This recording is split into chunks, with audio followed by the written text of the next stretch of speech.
going on, people? Welcome back to Curtis Shaw TV, back with another live stream, and happy Friday, people, as we look forward to Arsenal's game against Crystal Palace this weekend. Apologies, the show today was meant to be myself and Kevin Campbell. Kev messaged me this morning saying he wasn't feeling well, he's under the weather, and he was unable to make the show, and he's had to rearrange for next week. He's got Arteta-ritis, people, so he can't make it. No, but all jokes aside, yeah, he's under the weather, so get well soon, Kev. I think he knew the smoke was coming for him today. He thought, let me delay. Hopefully we beat Palace, and then he'll have a better defense mechanism next week. So no Kev today, unfortunately, people. We were just me, and we'll have press conference reaction and all of that good stuff. Kev ate the lasagna. He knew the heat was coming today, man. He knew what time it was. Alexis Sanchez, for always controversial when he's on the green screen, but what a player he was, man. So, Big C, can you imagine Ben White and Olise doing a press conference? You'd get about 4 words out of both of them, wouldn't you? Ben White don't watch football, and Olise just gives one-word answers. But big up to everyone in the chat. Femi, director of football, to influence the failure of the transfers they have made so far. Get well soon, Super Kev. Yeah, big up Kev. Big up Big C. Big up the GOAT community. Big up Guna Pot Pie. Hope you're well. Southern Guna, hope you're well. Fresh and white tea. Hopefully we get a fresh win tomorrow. You know what, people? I can't. Hey, and big up Matt. Make sure you go and follow him on his channel, man. He knows his football. Do you know what, man? I've been so relaxed with no Arsenal game. I'm gonna keep it 100. Like, it's amazing sometimes how much you allow your football team to affect you. I've been chilling. I mean, it's been freezing in England, so I have literally been chilling. But I've been cool. I'm watching football matches. I'm feeling no stress. I don't have to talk about Arsenal or their last defeat. I'm calm. But obviously, I am missing the games. But at the same time, it's difficult. Coco said, yeah, yo, Kurt, going to my first game tomorrow, travelling from abroad, would love to meet you. I won't be at the game tomorrow, unfortunately, and it's going to be freezing, so make sure you wrap up, man. But yeah, it's listen, early kickoffs are always interesting. LSU, big up from Houston, prepping for an early morning. Big up the fans worldwide, man. I know that will be obviously early for a lot of people in America. Southern Goon, I've been watching the Lakers, Nigeria, and Madrid piece. I'm chilling. I'm watching AFCON. I'm seeing Kudus bag. I'm seeing Salah pull his hamstring. I'm watching basketball last night. Anthony Edwards going crazy, Oh, man, like, I'm loving life right now. Arsenal going to come back tomorrow, mash up my weekend. They better not. Roy Hodgson's about 157 years of age. If you can't tactically outdo a dinosaur, no disrespect to Roy, but listen, we'll obviously have a lot to say about that.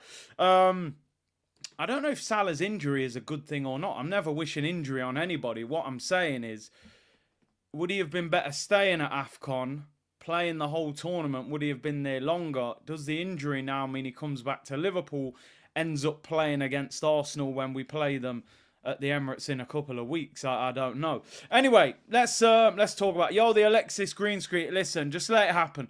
Forget the piano. Forget Man United. Let's remember the good times. We're History Channel settings.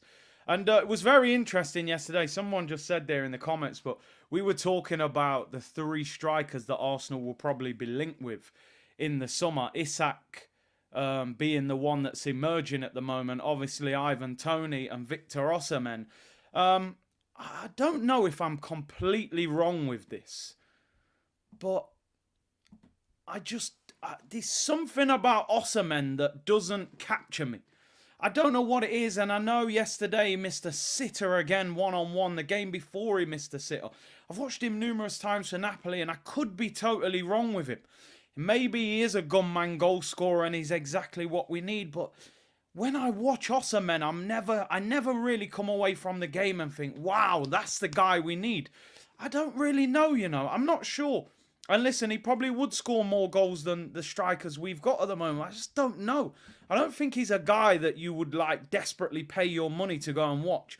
Yeah, if he can score 20, 30 goals, then who cares how good he looks doing it. But I don't know, I think Isak and and Tony might be the better options, and they would both be cheaper than him as well.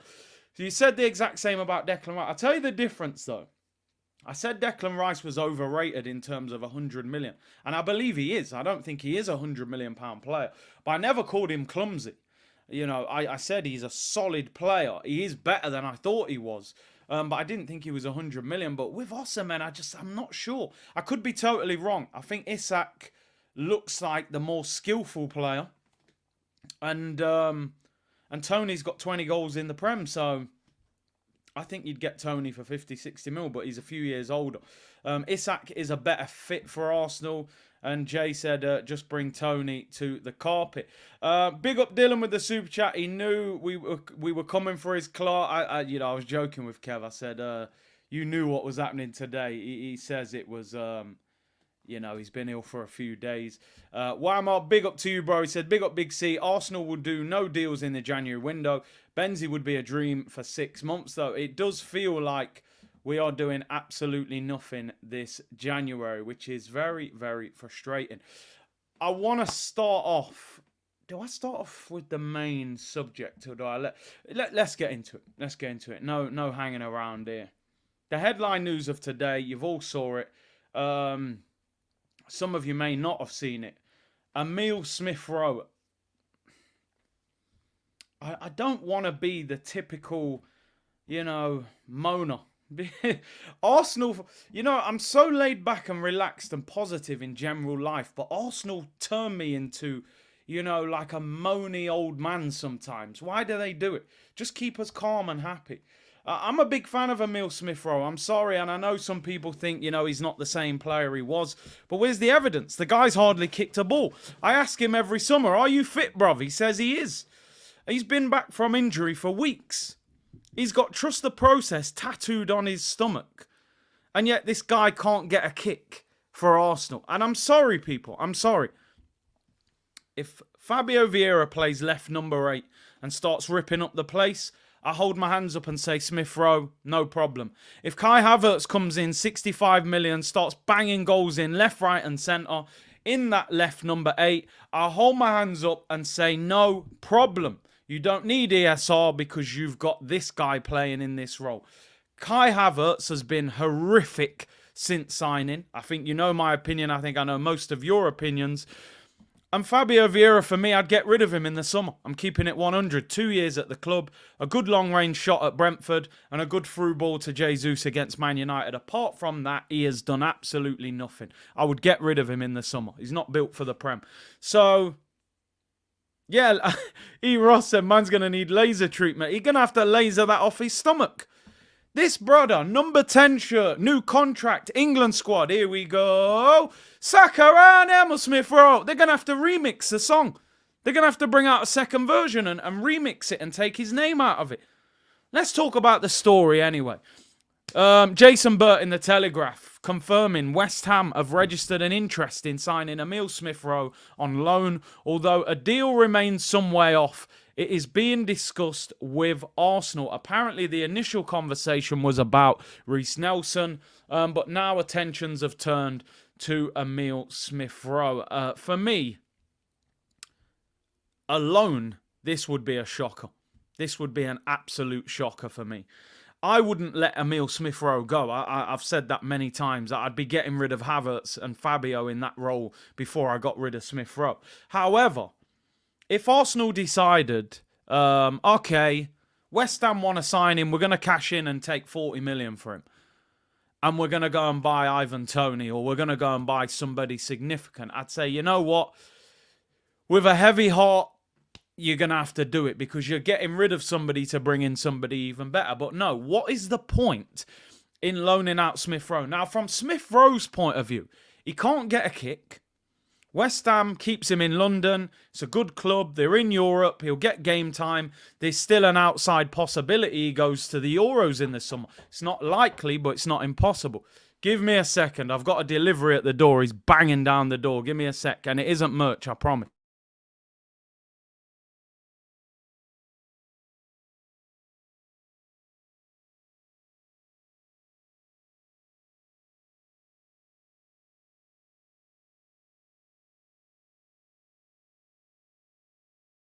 Right, we got deliveries. It ain't much, people, I promise you. It isn't much.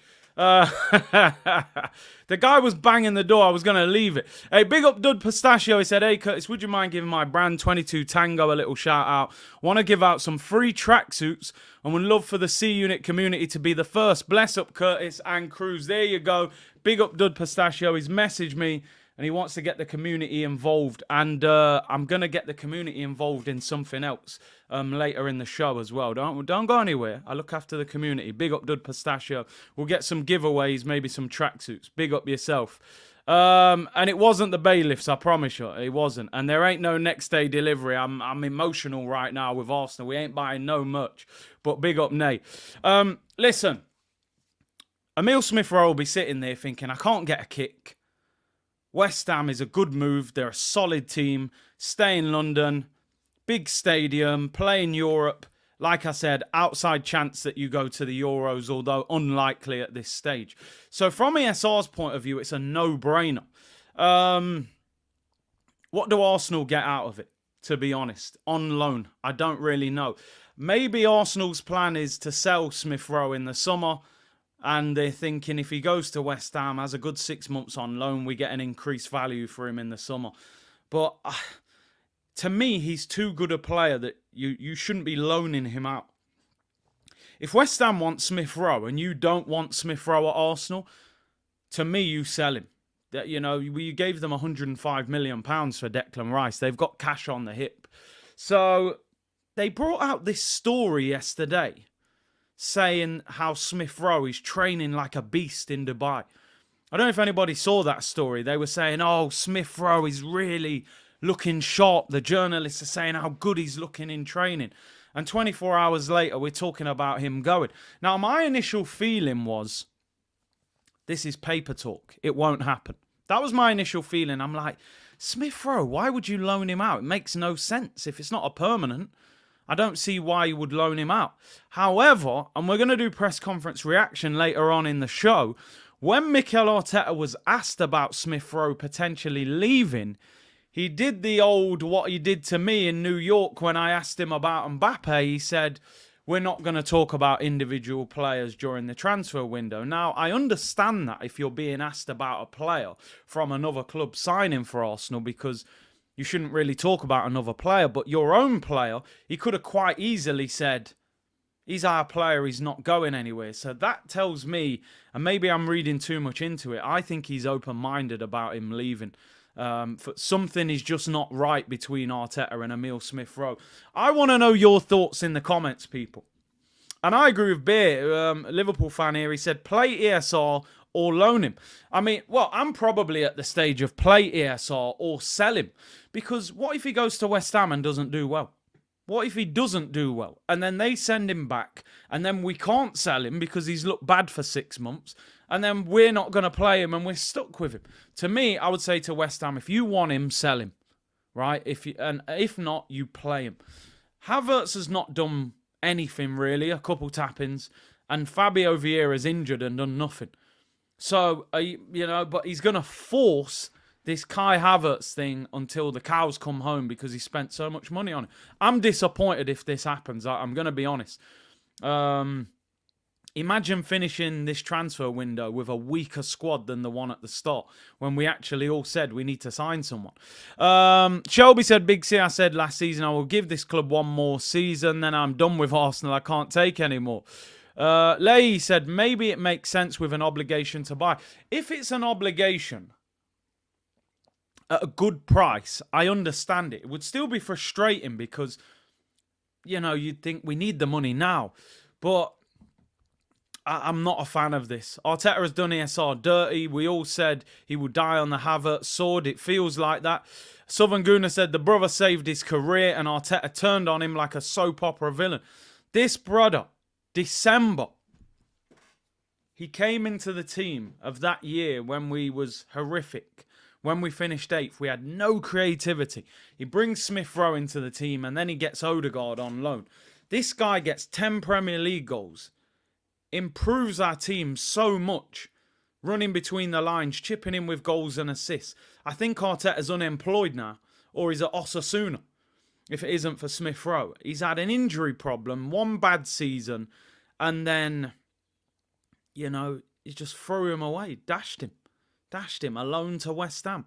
I don't think Arsenal's squad is good enough to allow a player of this quality to be going on loan. I just don't.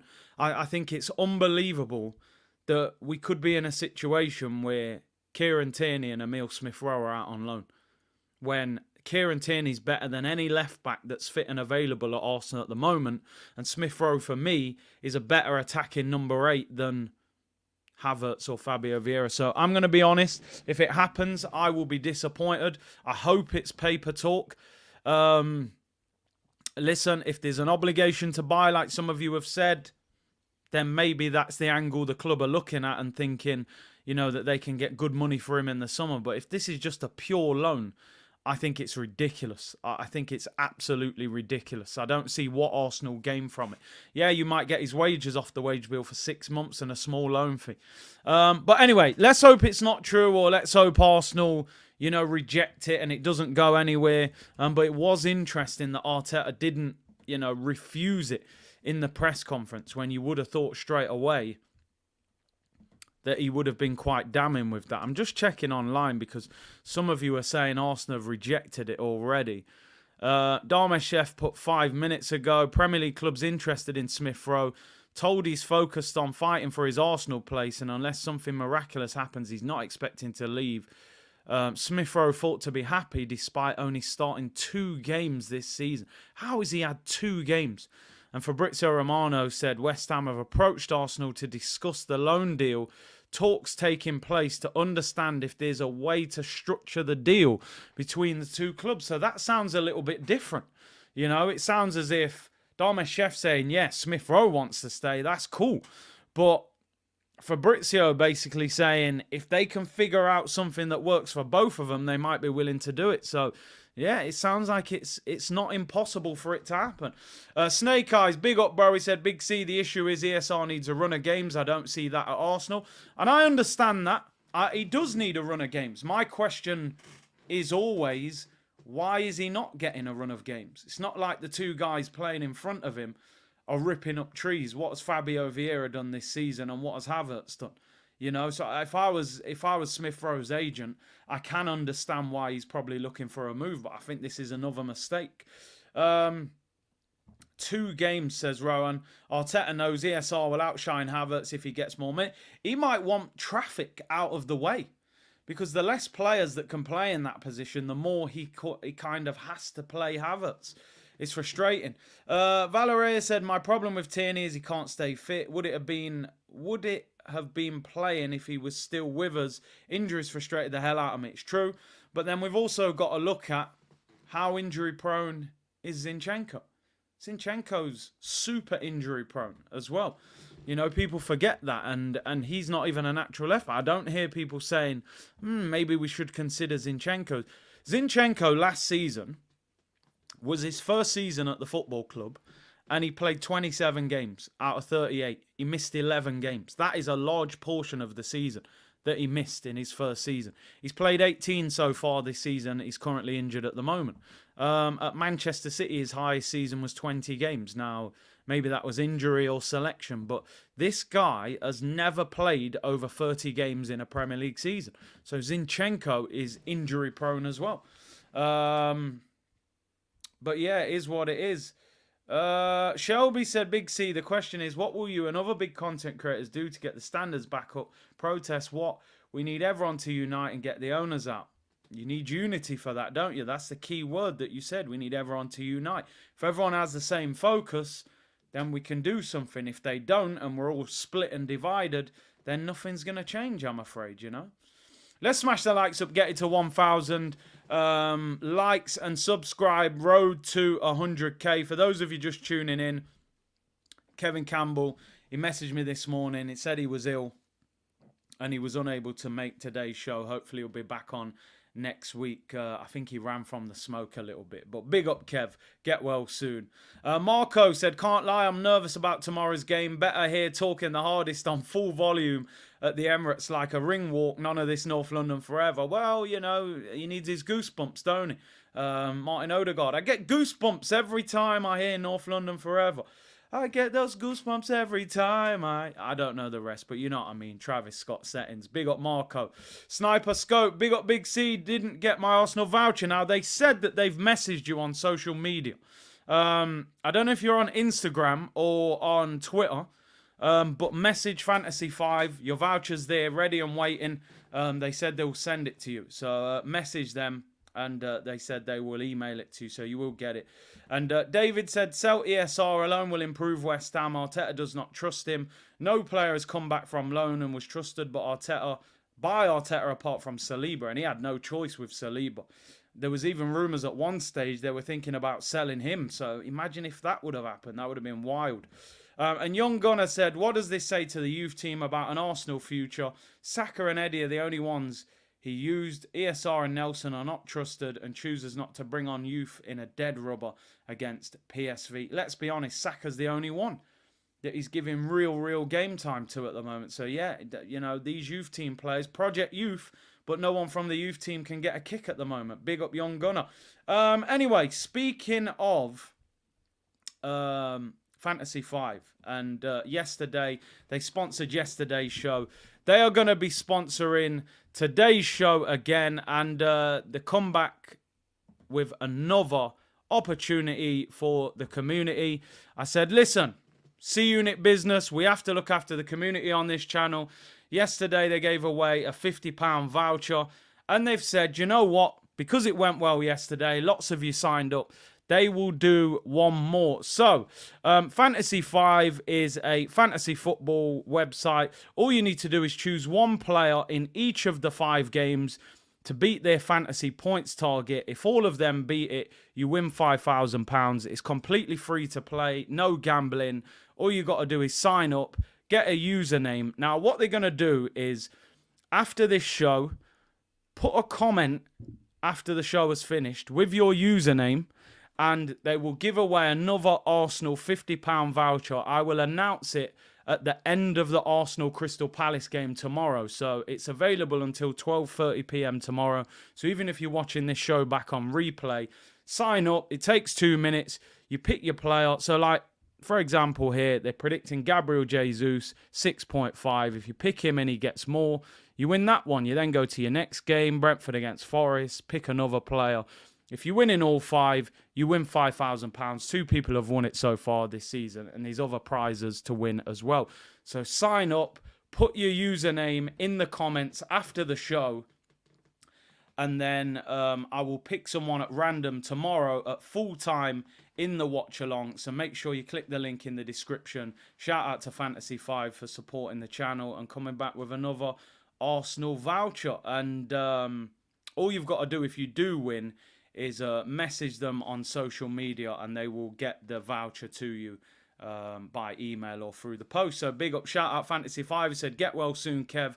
We're predicting a 2-0 Arsenal win. Get the early goal and you'll get the win. Well, that early goal is what we keep looking for, unfortunately, at the moment. You know, is what we're struggling to find. But let's get into transfers, people. Let's talk transfers. Are Arsenal going to do any business? It's not looking good at the moment, people. Karim Benzema, who we spoke about in great detail yesterday, of course. It looks like this one has been shut down. Karim Benzema has now returned to Jeddah and should resume training tomorrow. This was last night, this report came out. According to those close to him, he will stay at Al Ittihad 100% at least until the end of the season.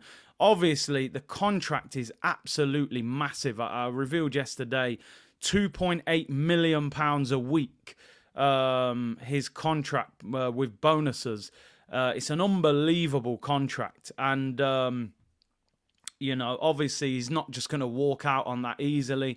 They're paying him so much money. By the sounds of it, they weren't prepared to allow him to go out on loan, as you can understand. And, they're not going to let him go. So Benzema stays. I mean, Harvey's saying, damn, thank goodness for that. But is the alternative better than that? You know, are we better off sticking with what we've got? But £2.8 million a week, tax-free. You know, maybe he'll put up with playing in front of a, small fan base for a while longer, It's one of them, but give Benzema... Listen, I don't think Benzema needs the voucher, to be fair. He's not short of cash, that is for sure. Big up, David. Big up to you, bro. He's gifted 5 Curtis Shaw TV memberships to the community. Welcome to the new 5 members. I think we're going to do the member stream on Sunday. It makes sense. Quiet day. Arsenal will have played already, and we'll do the member stream Sunday afternoon. I'll give you the time in the watch-along tomorrow, so... Big up to David for gifting out 5 memberships. Tax-free. We like that tax-free. We definitely do. But Benzema's staying. Not coming to Arsenal. Maybe we'll go for him in another 5 years. It was about 10 years ago when we initially tried to get him. Maybe we'll try again when he's 40 years of age, and maybe we'll get him then. Yeah, make sure you get in the member stream. We'll have a lot to talk about. That is for sure. Lynch said, Curtis, when's the last time a team won the Premier League without a prolific striker? I think the only time was Man City, was it 2 years ago? The year before they sold Gabriel Jesus to Arsenal. They basically won the title with a false 9. That is one of the only years I can remember.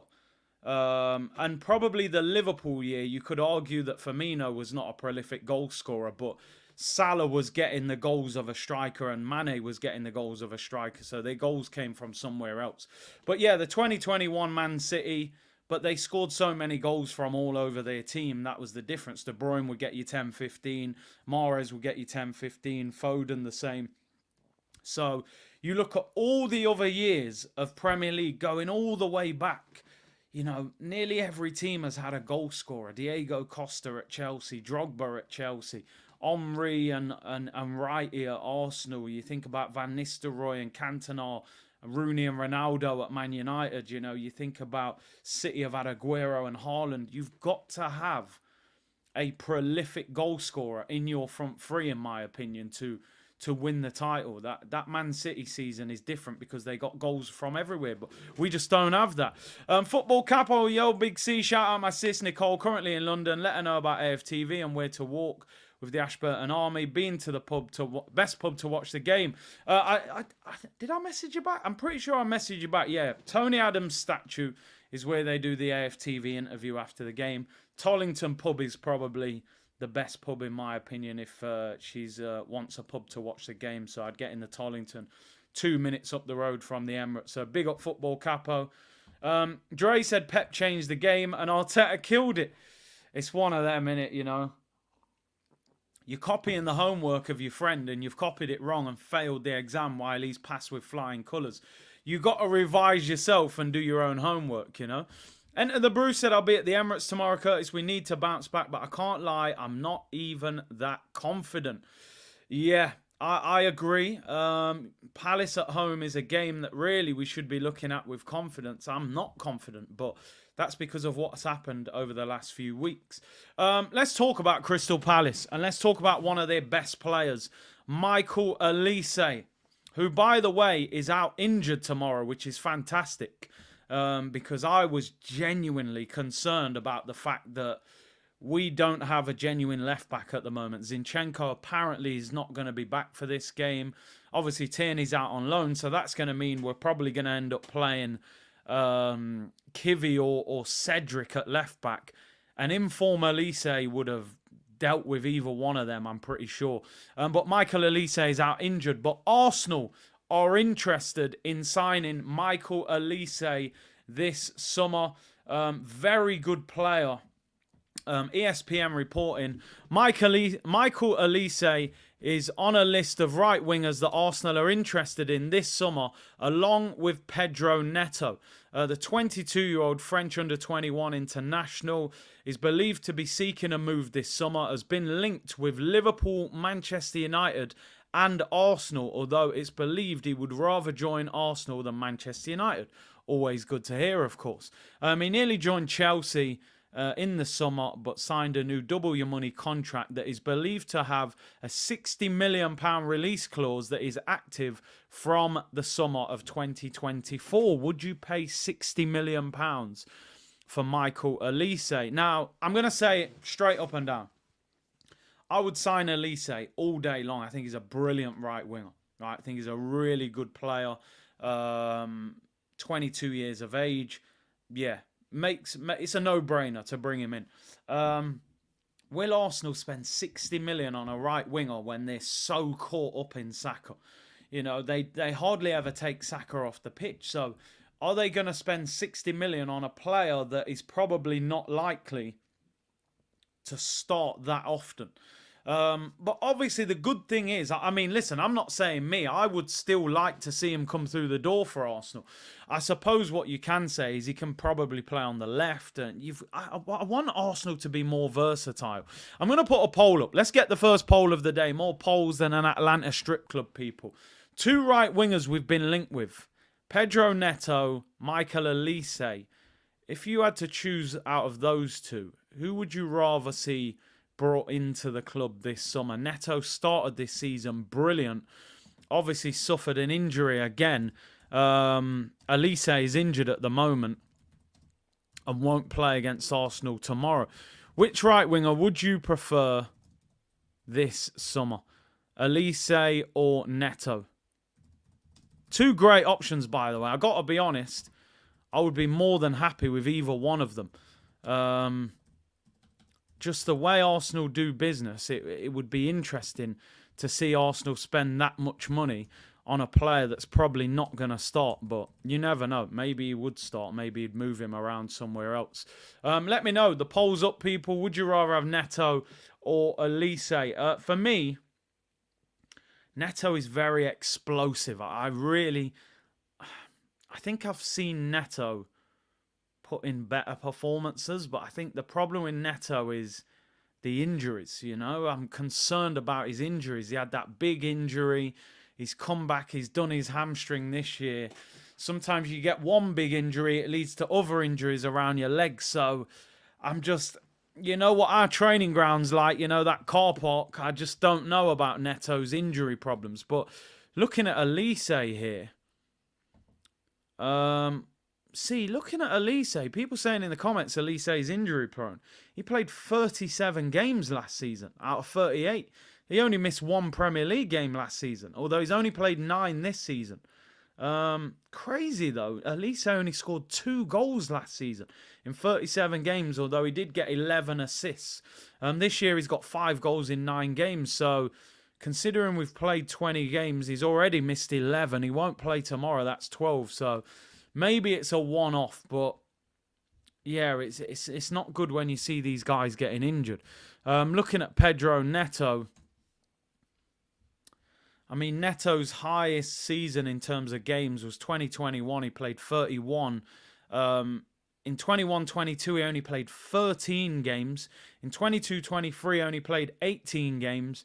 This year, he's played 11. He's missed 10 games already. So, yeah, Neto's injury record is not good at all. So, I'm going to be honest.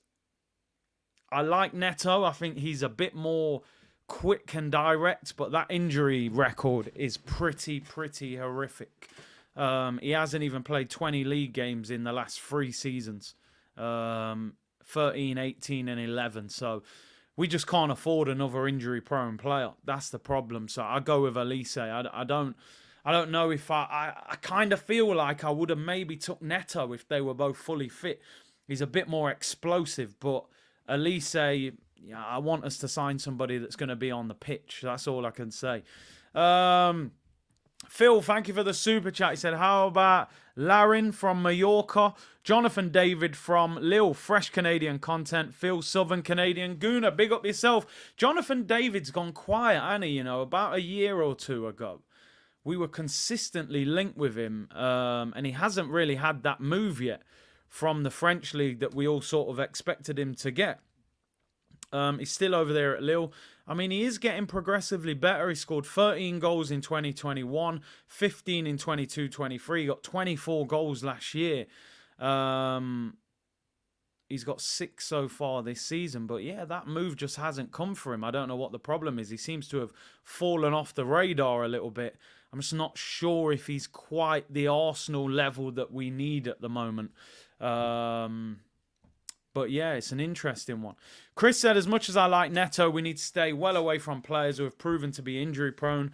I'd be looking at Nico Williams or either of the PSV wingers, Bakayoko and Vertessen. And that Noah Lang as well, he was impressive. That Bakayoko looks decent. But yeah, I'm with you, man. I don't want anybody that's injury prone. I just don't. I'm sick of us signing players and then they're sick notes. Tomiyasu comes to Arsenal injured. Partey comes to Arsenal injured. You know, Gabriel Jesus comes to Arsenal, the knees mash up. You know, Neto for me is scary with that knee injury. Dre said, Curtis, what is Arsenal level anyway? Do you know what? That is a great question. That is actually a great question. That's the question we're all trying to figure out. I think the problem is, within the fan base, the Arsenal level is at different levels. To me, the Arsenal level is like we should be winning major trophies. We got an absolute majorly rich owner. I don't let me not even get into it because I'll be ranting about it for 15 minutes. But you know my thoughts. You know my thoughts. Kroenke's worth 15 billion. His basketball team's one of the best in the NBA. They're the current champions.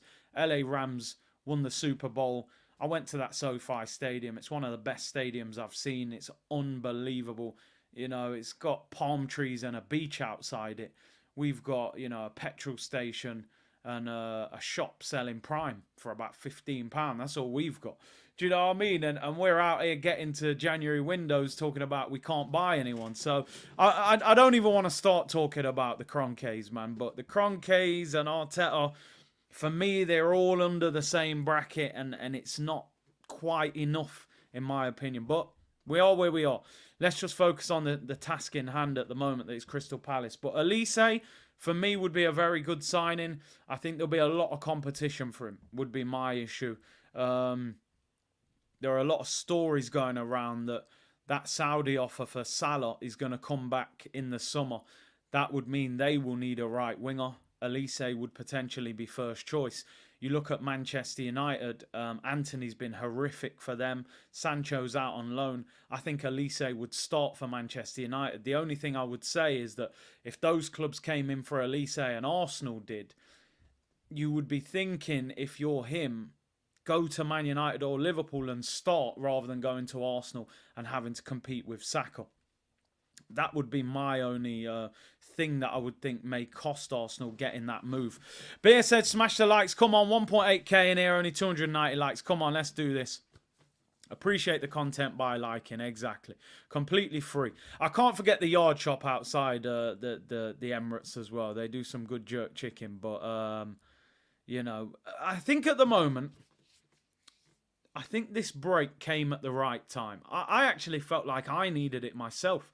Those 3 defeats were just making me go crazy because I'm like, what the hell is going on with this football club? And on top of that, the January window's here and we're not signing no one. So it was really frustrating. And we've actually got a 10-day break after the game tomorrow. We don't play next weekend because it's FA Cup weekend. And Arsenal went and got knocked out of the FA Cup. So we don't play next weekend. We play a week on Tuesday at Nottingham Forest. So another long break. So I'm telling you now, Arsenal, the fan base and Arteta, they cannot afford to drop points tomorrow, because then if you've got 10 days to have to, you know, deal with the fact that we've dropped points again, the title's over tomorrow if we draw or lose. I don't care how many points it is. It's a wrap. It's done. You can't draw. You can't lose. You've got to win. So we will see. Arsenal have to win tomorrow. Let's get into press conference reaction, people. It is back. The Cone Man himself, Mickey Rouse. Cone Man music. He's back in full effect. I thought Cone Man and, you know, the whole Cone Man thing was going to have to retire last year. I thought, you know what? If he wins the league, I've got to really stop calling him the Cone Man and we'll change it elsewhere. But this season, I've realised Cone Man music is going all the way to the top.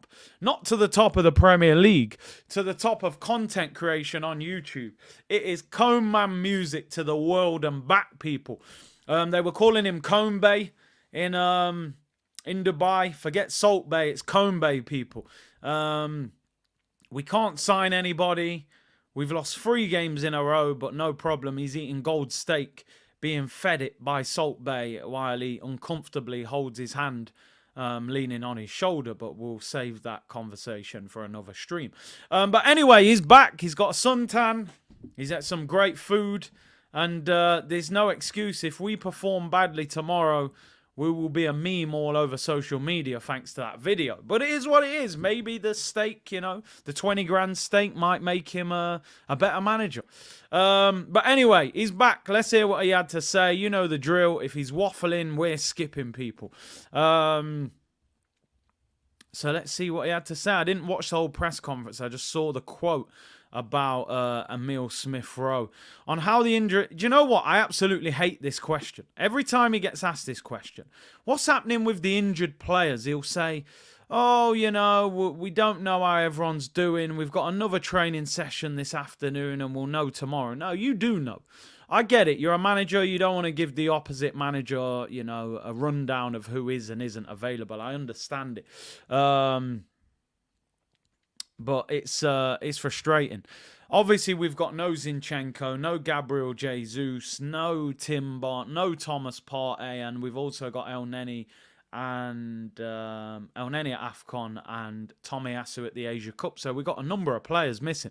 When you look at Tomiyasu would start, Timber would start, Partey would start, and obviously Jesus has been injured. He would start as well. Jesus is expected to be fit tomorrow. And even though Jesus has not been in great form this season at all, do not show me a Kai Havertz or Eddie Nketiah up front tomorrow. I'm sorry. Even if Jesus is 90, 85% fit, I do not want to see that giraffe up front, Kai Havertz, and I do not want to see Eddie Murphy up front doing comedy jokes. So, yeah, I don't want to see that. That is for sure. Who would have thought that Smith Rowe potentially getting sold before Eddie Nketiah? How the hell has he survived? El Neni and Nketiah still play for this football club. And we're in 2024. How is that even possible? You wait until we do our team prediction for tomorrow. We're going to start having a debate about whether Cedric... Yeah, I'm saying this, right? I might have to go full screen. Because it's quite unbelievable. We're sitting here in 2024. Our 2 options for left-back tomorrow afternoon. Cedric Suarez, a.k.a. Cedric the Entertainer off Def Comedy Jam. Or Jakob Kivior,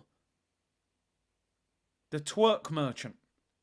The left-footed Rob Holding. That is our 2 options at left-back tomorrow. I tell you what, it is a good job Michael Olise is not fit. Because he could do whatever he wants tomorrow. It'd be like an all-you-can-eat restaurant. Have a starter, a main, and a dessert. And have as much as you want. It's crazy. I hope they haven't got a good right winger after him, but madness. Absolute madness. Right, let's get back to the waffle. The injury. How is the injury list looking? We still have a few, unfortunately, on that list. We haven't managed to get back yet. Hopefully, we are much closer. Let's skip it. On whether anyone will be back, we are touch and go with a few. That's what I would say. Politician answer again. On how the trip to Dubai went. It was great. Yeah, we know it was, mate. We saw how good it was. As the salt was being sprinkled. Yeah, it looked like a great trip. However, talk to me about our title hopes. How about winning the FA Cup? The trophy that probably kept you in a job? The only trophy you've won today? How about winning that? Oh no, we'll lose to Liverpool with teenagers coming on the pitch who we've never heard of. How about the Carabao Cup? Pep used to win it year after year. Good confidence boost. Go to Wembley in March. Oh no, you go to West Ham, make 7 changes and get pumped. Okay, fair enough. We don't want them trophies. We're aiming for the big trophies. Elliot said, yamming waffles, sipping syrup. Time to eat eagle pies or it's over, guys. Looking at meat into Salt Bay eyes with that Kerman music now. It's crazy. I'm telling you, you've made yourself a meme. You better win tomorrow, bro. You better win tomorrow. I don't know. It's crazy. Anyway, it was great. It was a phenomenal camp in every sense. We worked really hard on things that we wanted to do. We recharged our batteries. The context and the change in environment and beautiful weather helped. And the togetherness and the moments that we shared were great. We feel fully recharged. Do you know what, right? You know me, people. I've got a wicked sense of humor. I've got jokes running through my head right now, but I'm having to question whether I should say them or not. We have to protect the channel over everything else, of course. So I'm gonna stay calm. But yeah, as you can imagine. I really hope somebody asked him about Salt Bay in the press conference. That's the only question I want to see in this press conference. On if the break came at a good time, he said it was. It gave us an unbelievable opportunity to look at things with a bit of perspective. Yeah, £20,000 gold stakes and analyse what we've been doing. I will take a lot of positives from the first 6 months of the competition. Even though results haven't gone our way in the last few games, when you look at what we have produced in terms of the Premier League and any other team, we are up there. We are up there, but we could be higher. We could be higher. That's all I want somebody to say. Mikel, how was the steak? That's all we're interested in. I don't want to hear nothing else. I don't care who's fit, who's injured. How was the steak, Mikel? On the focus shifting to taking our opportunities, we need to continue with who we are. Defeats cannot make you lose who you are. Because if you do that, then you were never who you said you were. We have to continue to be ourselves. I like that. That's good. Defeats cannot make you change yourself. The cone man to the world and back. 3 defeats don't change that, people. We have to improve and evolve. And the beautiful thing about my job is to constantly find the evolution of a team and what it needs to keep winning. He loves that evolution. I'm convinced he's a Pokemon fan. On the extent of confidence has become an issue. It's a big factor. If you don't produce the number of chances and expect to create more than any other team in the league, we're not going to score enough goals. But I love the players that I have, the way they work and the way they go about it. Whenever we're struggling, he said, I love this team. And if it's important that Gabriel Jesus scores more goals in the second half of the season, probably the worst question I've ever heard in my life. Oh, no, mate, it's not important. We'd rather he doesn't score goals. How about that? Like, what a waste. On reports linking us with a striker in this window. No, because I love the players that we have. I love them. I love them. Break my heart. Say you love me again. I mean, listen, it's hard not to love Eddie Nketiah, isn't it, Seeing him run around the pitch, miscontrol the ball, miss chances, and just generally do nothing. It's impossible to not, really buy into what you're seeing, Seeing Gabriel Jesus, your £45 million striker, at right back, tackling and running around like a Lacazette with cheekbones. How can you not possibly love what you're seeing? It is like prime early 2000s R&B. Ray J standing outside in the rain, Usher Raymond dancing. I was going to say R. Kelly, but, I think we better leave that one. I've got to protect the channel for obvious reasons. And I won't say P. Diddy either because... if you see what 50 Cent's saying about Diddy, that's not a good road to go down either. But anyway, he loves his players. Who needs Ivan Toney? Osimhen, do me a favour. We don't need him. He loves them. He's in love with this team. Yeah, it is burning, as Usher said, Marco. And it burns watching us fall out of this title race at the moment as well. Let it burn, let it... I'm twisted because one side of me is telling me that I need to move on. It's crazy, it's crazy. We turn this into an R&B session, I'm telling you, if we have to. Yeah, but he trains well. He's R9 in training, apparently. He's unbelievable. He runs around everywhere. Mark said, free ESR, free him. Free him up, man. He's locked up. Locked up, they won't let me out. No. He's going West Ham, man. He's going West Ham. Yeah, I won't talk about Kelly and, Kells. We got to tread carefully there. Right, let me get back to it. I'm waffling now. How much respect he has for Roy Hodgson. Massive respect, big admiration. Yeah, blah, blah, blah. What his message is to his players. Keep doing what we are doing and the small margins to improve. That's it. Yeah, well, good message, I suppose. Well, maybe not when you're missing 20 chances a game. But hey, on whether he can see himself still managing at the age of 76, he said, you always ask me that question. At the moment, I cannot see that happening. Listen, I hope he's not managing Arsenal in 76 days, never mind age 76. I'm sorry, I couldn't help it. It was there, I'm sorry for the Arteta fans in the chat. It's Roy the Hedgehog. Sonic the Hedgehog settings. On what the key is to lasting long in this game, he said the passion and the love for the game, enjoying the company and the people you work with, and then being very good at dealing with defeats. All the managers in the end, we lose more than we win. I think you have to be really good at that. I'd say you win more than you lose, really. Top clubs win more games, but maybe it means overall. On whether he's got better at dealing with defeat, he said, I'm not sure. Every defeat is extremely painful. You are closer to winning again. It makes you a better coach. Also, these 3 defeats have took us closer to winning.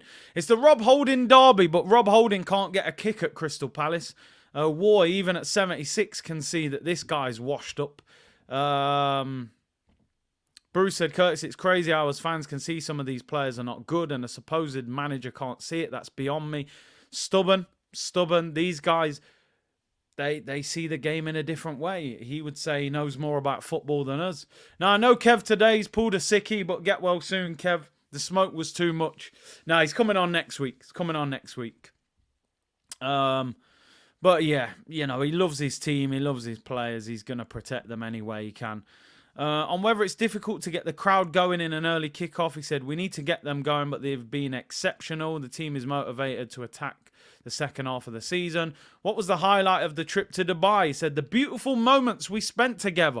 When you have families and kids around and mixing life and work, I think it's something extremely necessary because we are living our lives. They are living our lives. If we want this to make sense and everybody to be part of it, I think it's a positive thing to do. Whoever asked that question, you bottled it, didn't you? You bottled it. That was the time to ask him about Salt Bay and just have a little laugh. And you didn't do it. I bet they won't ask anything else. Why didn't you just say the £20,000 steak, being fed into his mouth like a seal being fed fish at the zoo? Oh. No, sorry, people. It's crazy. But hey, if we win tomorrow, we forget about it. We try anyway. I think we're mentally scarred from it. On how we analyse the last few games, you have to look at it objectively. Blah blah blah. On turning around a run of defeats, a lot of the times it's not what you have to do. It's just looking around and seeing how people behave. When I say that I love my job, it's because I love so much the people I have next to me. They are with me every day. Okay, we had a difficult time. It's true we played certain way against big teams and didn't win, but we know what we produce. They're a joy to work with. They give me every reason to be super positive. He absolutely loves these players, don't he? Too much, I think. This is why we can't get rid of Eddie and El Neni and these guys. On whether he hides his emotions from the players, he said, I don't know if the word is hide. I think I have to be honest and tell them how I feel. You have to be as clear as possible. Let me skip it. How he approaches the psychological aspect of the game. I don't even want to go through the answer. Changing certain things, analysing first of all myself and the coaches. I'm skipping it. You'll be asleep. On whether it's more complicated than players just missing chances, I don't want to give the responsibility to the players. That's why I'm here. The responsibility at the end to win and to score 3 or 4 or 5 goals is there. The question we set, how do we score 5 every game? How many points will it take to win the league? He said, I don't have a clue. On Smith Rowe's future, I'm really happy with Emil. He's on the right trajectory now. He's settled and he's training really well. You know that I'm not going to talk about any individual situation. Surely it's his own player. He could have said he's going nowhere. Don't go anywhere, Emil. You're staying here. On whether he's seen a change in Emil, he said no change. Emil is Emil. He's got incredible qualities. We are happy to have him. What he needs now is chances to pull all those desired qualities on the pitch. In order to do that, we have to give him minutes. How about you take your own advice then? Give him some minutes. Yeah, the waffle, the 2024 waffle is serious. It's heavy waffle. How close Timber is to playing. He said there's a possibility at the moment he is still very, very far from competing. That's the reality. We hopefully can have an impact at the end of the season if everything goes well. Looks like there is a chance it might happen, but I think it's too early to make that call. A lot of people have been saying March You know, the way he's explaining it, that sounds like could be even further. Let me end this poll. What right winger would you rather Arsenal sign this summer? The two we've been heavily linked with, Pedro Neto and Michael Olise. 59% of you say get Olise. 41% of you say Pedro Neto. I think the injuries to Neto I've probably put some people off, you know. So, yeah, I get that. Elite Waffles. No change, that's why he's leaving. See a big problem happening tomorrow. And I get you with no change. Maybe he wanted to see a change in Smith Rowe and he hasn't seen it. That's why he's not playing him. Let's talk about tomorrow. Let's concentrate on tomorrow. Because listen, I've said something over this last couple of weeks is that winning games fixes problems in football. Right? When you've got a problem and you start winning, those problems quickly disappear on the football pitch, right? We're all annoyed, frustrated, critical of the team and the manager and the owner at the moment. Number one, because we're not signing players. And number two, because we've just lost back-to-back games in the Premier League as well as a loss in the FA Cup, 1 win in 7. What Arsenal have to do is win games of football. Now, we play Crystal Palace tomorrow. Crystal Palace, at the moment, are in bad form. They've got 1 win in their last 5. They've got -7 goal difference. They've only scored 22 goals in 20 games. It's the 3rd lowest in the Premier League after Sheffield United and Burnley. Even Luton have scored more than them, 24. Palace do not score many goals and are not in particularly good form. However, this is Arsenal. I'm still haunted from the fact I remember going to watch Palace against Arsenal at the Emirates under Unai Emery in his first season. I remember seeing the team sheet and Cole Jenkinson and El Neni were playing and Zaha ripped us apart. Even Benteke scored that day and we basically threw away the top 4. Yeah, Alvin, I've been watching AFCON. Good tournament. I'm nervous about this game.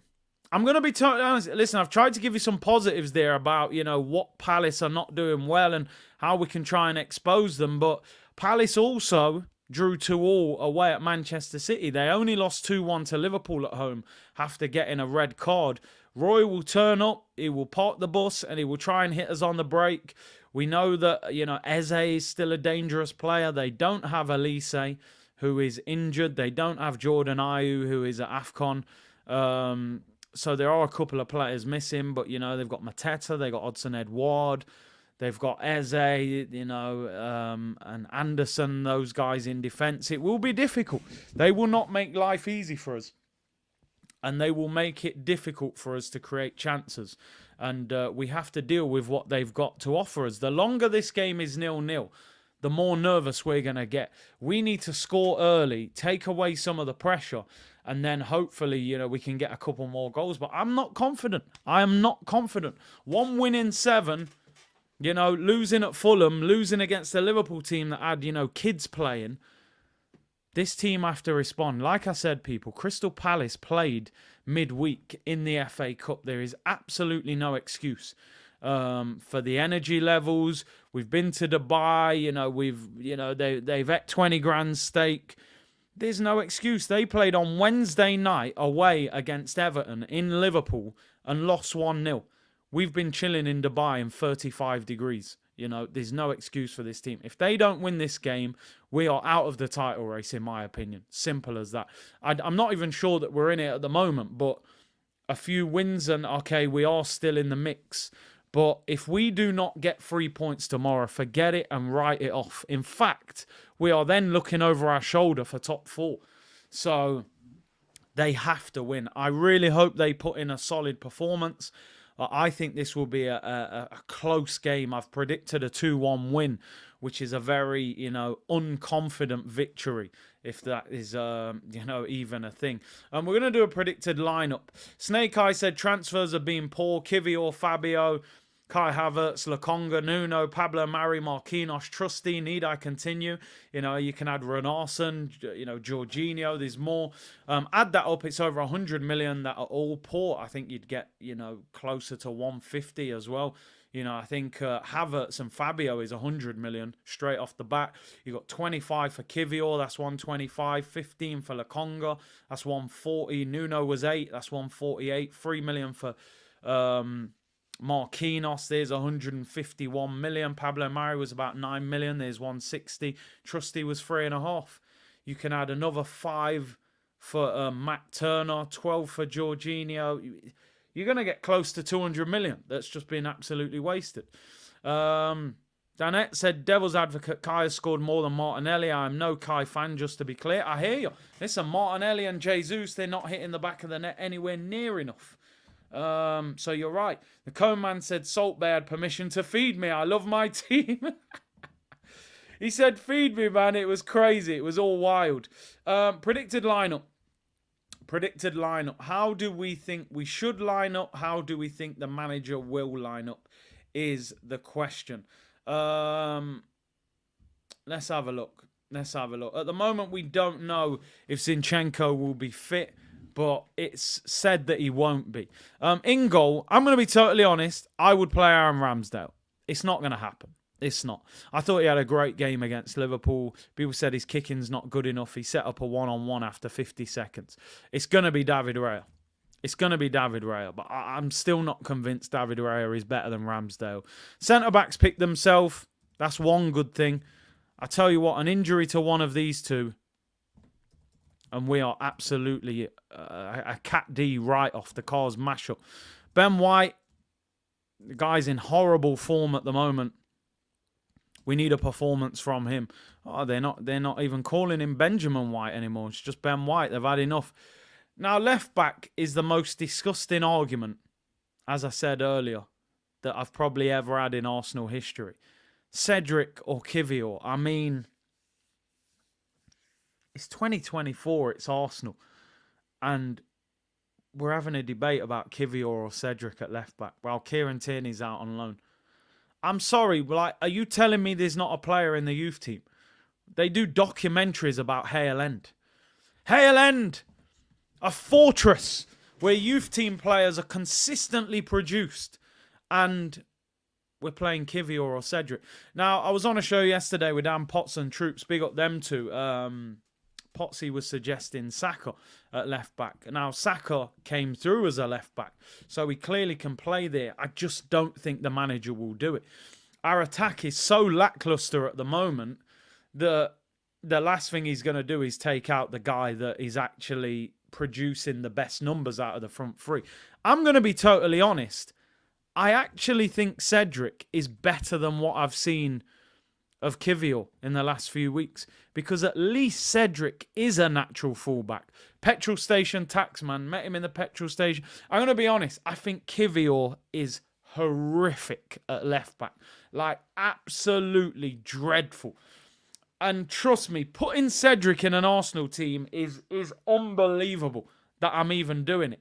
I think he's better than Kivior as a fullback. At least he's a natural right back. It's probably the worst poll you could... Let's do it. Let's finish off with the most shameless, ridiculous poll in the history of Arsenal. Who starts at left back tomorrow?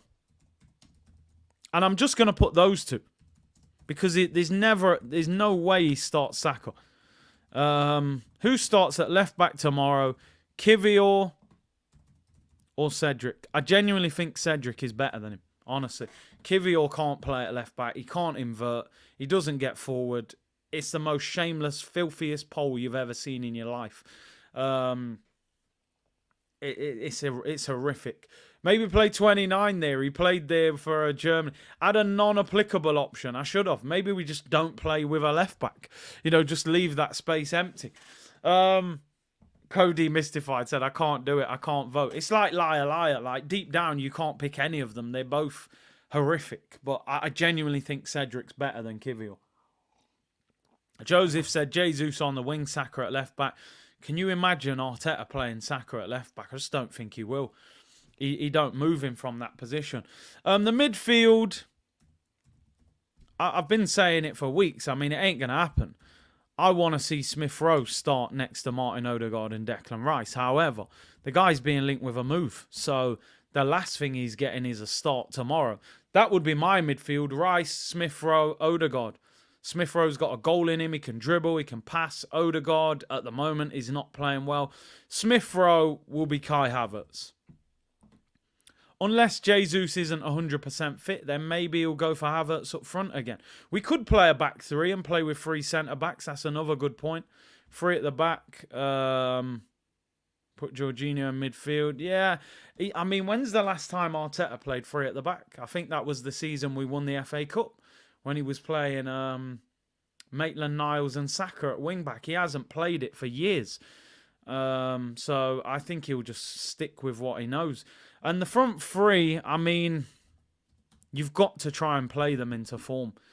It's not like Trossard is coming into the team and putting in good performances, because really, Trossard should be starting ahead of Martinelli because Martinelli's playing that bad. But he isn't doing enough to put pressure on him. So I think you might as well stick with Martinelli and just try and get him into form. Do I think that will be the team? I think he'll play Kivior. If I'm being honest, I think he will play Kivior. I don't know how, but I think he will. I think he'll just force it. He's a natural left footer. Cedric's being linked with a move to Turkey. So I think Salt Bay at left back. He's probably a better defender than Kivior. I think he'll play this. I think Havertz will play. I think that's the team Arteta will pick tomorrow. The only thing that could change is Jesus 100% fit. Will he force Eddie into the team or Havertz up front and then maybe play Jorginho in midfield instead of Havertz, with Havertz going up top? So, yeah, that's where I think we're at. It is what it is. We've got to win the game. We've got to win the game tomorrow. I've said all week I don't expect it to be pretty. I don't think Arsenal will just click into gear tomorrow and batter Crystal Palace. Palace drew 2-2 away at Man City. You know, they lost 2-1 to Liverpool and did really well. I think tomorrow's just about picking up 3 points. Nah, no Eddie, bro. We don't want Eddie in the team. And you're right, yes, you're bringing on Trossard and Smith Rowe for 2 minutes at the end of the game. What the hell are they going to do? There's no time for them to have any influence on the game. Whatever team we pick, we've got to get 3 points. Palace are out of form. They're the 3rd lowest scorers in the league. They've got no Jordan Ayew, no Olise. Olise, arguably their best player, along with Eze. There's no excuses. If we can't win this, we ain't winning nothing this season. It's as simple as that. This has got to be a rebuilding process. Palace tomorrow, beat them. 10-day break. Then we go to Forest, beat them. Then we've got Liverpool at home and then West Ham away. Then Burnley away, and then it's the Champions League. So this next 2 has to be a minimum 6 points with Palace at home and Forest away. People, thank you very much for tuning in. I'll be live for the watch along tomorrow, 11:30 a.m. for a 12:30 a.m. kickoff. So it's quite an early one. Don't forget, Fantasy 5 sponsoring today's video. Click the link in the description. Join. Put your username in the comments after this video is finished. There'll be a £50 voucher giveaway for the Arsenal website. We'll be handing that out at the end of tomorrow's watch along, but you do need to join and put your username in the comments. I'll choose the winner at random. Enjoy the rest of your Friday. I'm planning on doing a show tonight with Turkish on his channel. We're going to get this show started. I'm waiting on him to let me know if he can definitely do the show tonight. But keep an eye out for his channel around 7 or 8 p.m. tonight. We're going to get that show launched and try and get that done every week or every other week. So look out for his channel. And I'll see you guys tomorrow. If not, 11:30 for the watch along. Enjoy your Friday. And I'll see you all soon, people. Bless.